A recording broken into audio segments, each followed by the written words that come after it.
Ini tempat aku lari. ini tempat aku lari. Saya sangat terpengaruh dengan Eropa ya, yang termasuk yang membesarkan saya itu Eropa.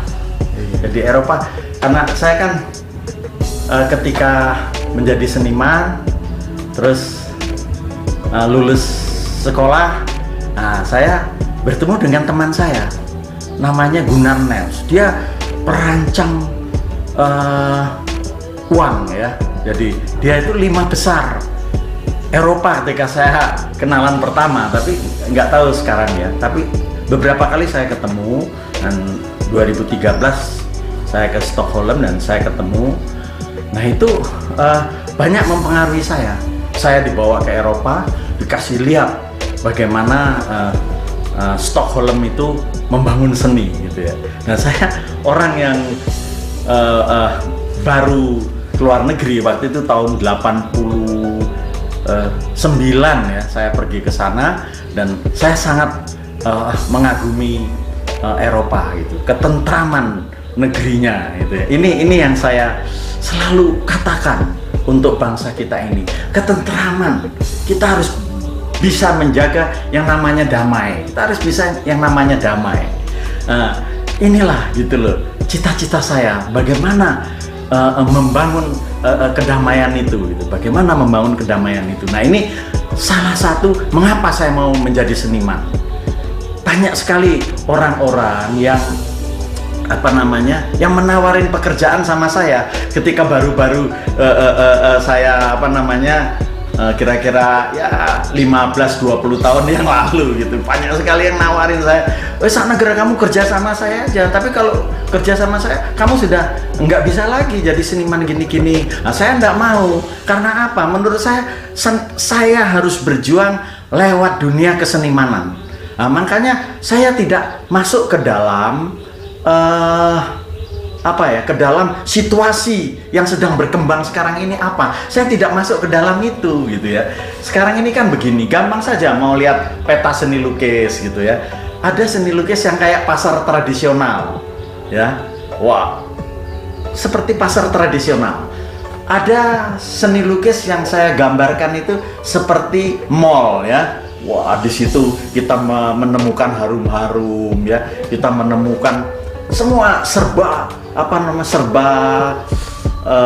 menarik gitu ya gitu. Yang kalau perempuan ya cantik-cantik kita bisa ketemu di sana. Ada seni yang seperti ini. Nah, ada juga seni yang seperti museum gitu ya.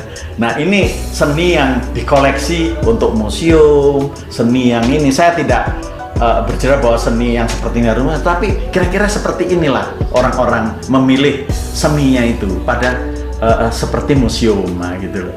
Nah, saya memilih yang museum itu, yang sepi, yang tidak ditengok orang, yang tidak semua. Karena buat saya seni yang seperti inilah yang perlu saya bangun. Meskipun ya saya juga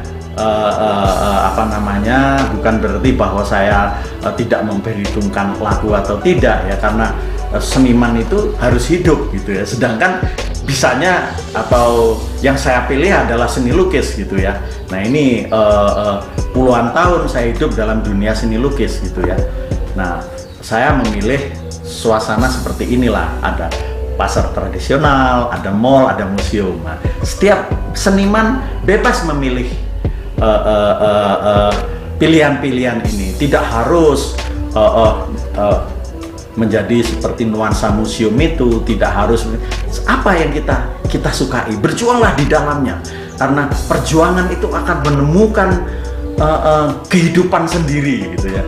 Mungkin Anda menemukan kebebasan hidup ya, menemukan uang yang banyak ya, atau menemukan apa saja dalam setiap pilihan-pilihan hidup itu ya. Nah, inilah saya kira pentingnya karakter gitu. Saya selalu kalau bicara kembali ke Ki Hajar Dewantara gitu ya. Ki Hajar ini yang mengajak kita untuk mempunyai karakter. Karakter itu artinya kalau kita senang ini, mengapa kita harus begini? Mengapa harus? Kita tidak harus sama dengan tetangga kita atau kita harus sama dengan teman kita, tidak gitu loh. Tapi kita harus hidup seperti kita, gitu. Kita menemukan kedirian kita menemukan falsafah hidup sendiri, sehingga ketentraman itu terjaga gitu ya. Jadi perbedaan itu bukan berarti pertentangan, justru perbedaan itu saling pengertian, saling mau mengerti apa pikiran-pikiran kamu itu apa. Ini yang saya kejar dalam hidup ya, menerima pemikiran-pemikiran yang lain gitu. Saya tertarik ketika puluhan tahun yang lalu, saya masih bersama-sama Gunnar Nels itu. Saya jalan-jalan sama dia, saya keliling Jawa Barat, saya keliling untuk melihat bagaimana kehidupan yang sebenar. Di Garut itu, saya itu istimewa. Waktu itu belum ada pabrik teh. Nah, teh itu dibuat oleh masyarakat. Ada rumah ini membuat teh, rumah satu lagi membuat teh, rumah satu lagi membuat teh. Nah, ketika saya masuk ke Garut pada waktu itu, saya merasakan teh yang bermacam-macam gitu ya. Tapi kemudian ketika ada pabrik, saya mencari lagi dan saya tidak menemukan teh-teh istimewa itu. Nah, inilah sebenarnya yang harus kita bangun. Bagaimana pikiran-pikiran masyarakat itu menjadi orientasi pemikiran besar gitu ya. Jadi seperti saya katakan tadi, di Garut ada bermacam-macam teh itu. Nah, mengapa ini tidak dibangun? Di Sumatera misalnya, orang-orang juga membuat kopi yang berbeda-beda gitu. Mengapa ini tidak dibangun, misalnya kopi yang berbeda-beda ini? Inilah saya kira yang harus kita bangun. Perbedaan-perbedaan ini harus menjadi selera, harus menjadi pikiran masyarakat ya. Saya seniman, jadi saya merasakan betul bagaimana perasaan-perasaan orang lain ya, bagaimana kegembiraan orang, bagaimana kesusahan orang, itu bagian dari pemikiran saya gitu ya. Nah, saya itu konsentrasi saya ya di ruangan ini. Ini konsentrasi saya, ini ruangan ini. Kalau saya lagi memikirkan banyak persoalan ya, saya di ruangan ini ruangan sederhana, tapi di luar saya bisa melihat bagaimana suasana tetangga saya, bagaimana kalau azan saya bisa dengar ya, di kejauhan saya bisa lihat Allahu Akbar ya dari atas masjid ya. Ini semua memberikan inspirasi. Rumah ini buat saya semangat ya. Di ruangan ini saya sendiri, saya menemukan diri saya menemukan kedamaian hati, saya menemukan ketentraman gitu ya. Jadi sebenarnya ketentraman itu sederhana, kita tidak harus pergi jauh-jauh gitu ya. Kita ke kamar kita sudah menemukan ketentraman itu. Nah, oleh karena itu seniman itu harus kaya dengan bacaan-bacaan, harus kaya dengan pemikiran-pemikiran, harus kaya dengan pemahaman tentang masyarakat. Nah, sehingga ketika kita sendiri, kita menemukan berbagai masalah, berbagai karakter yang itu menjadi nikmat itu dalam kehidupan itu ya. Ini lukisan punya murid saya. Jadi dia di sini saya suruh nulis di atas lukisannya. Dan saya bilang, kamu tulis saya, kamu boleh kritik saya, kamu boleh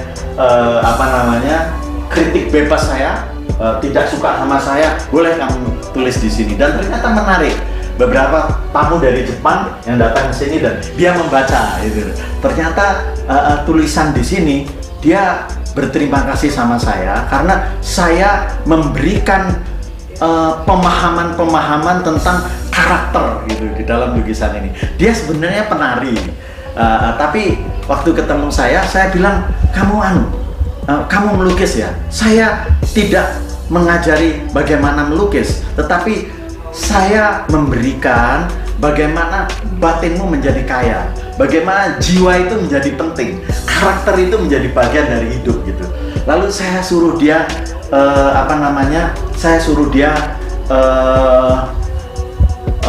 menari. Ketika dia menari, saya bilang, ini belum menari, kamu masih pakai pikiran kamu menari. Gerakkan tanganmu, gerakkan seluruh badanmu itu pakai hati. Nah, ketika gerakan dengan hati, wah itu menjadi tarian luar biasa gitu. Nah, ini yang oleh dia bilang kepada saya, dia bilang, saya belum pernah mendapat seperti ini. Di mana-mana kalau menari itu ya seperti teknis begini. Nah, buat saya itu bagian yang lain ya dari sebuah dari sebuah tarian gitu. Pemahaman teknik harus didalami dengan pemahaman jiwa, pengalaman batin, sehingga gerakan itu sudah gerakan gerakan batin, bukan lagi cuman ecek-ecek begitu, tapi gerakan batin.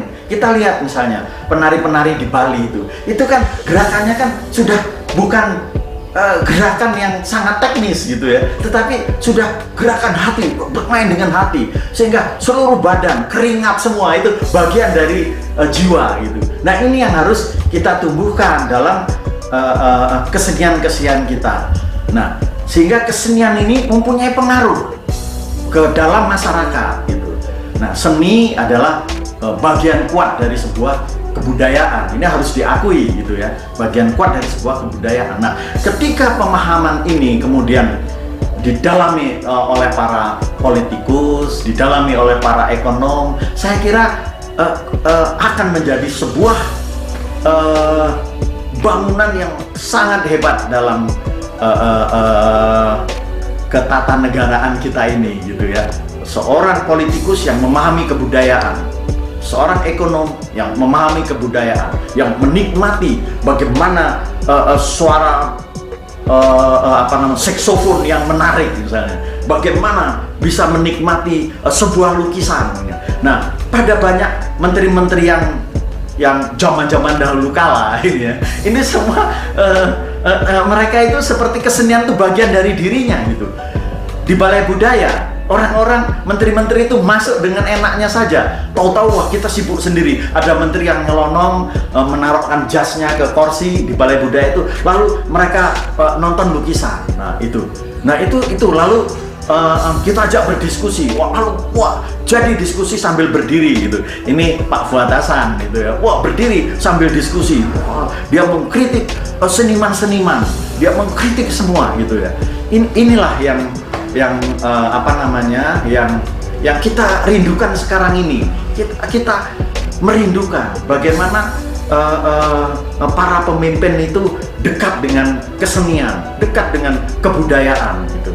Jadi seni tidak bisa lepas dari kehidupan masyarakat. Ini yang kita rindukan gitu. Nah,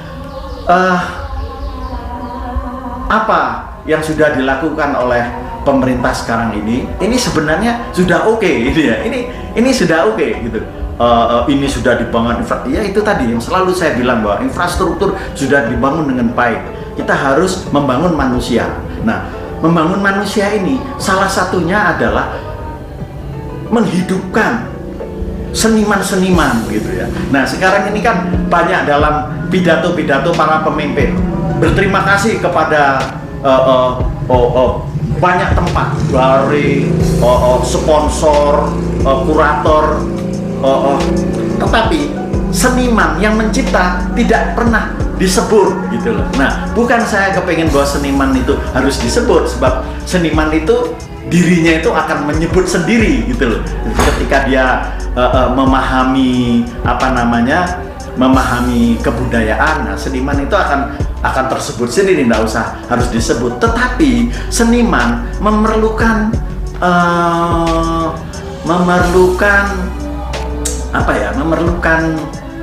kata-kata dari pemimpin itu. Karena apapun kata-kata pemimpin itu sebuah penghargaan untuk seniman.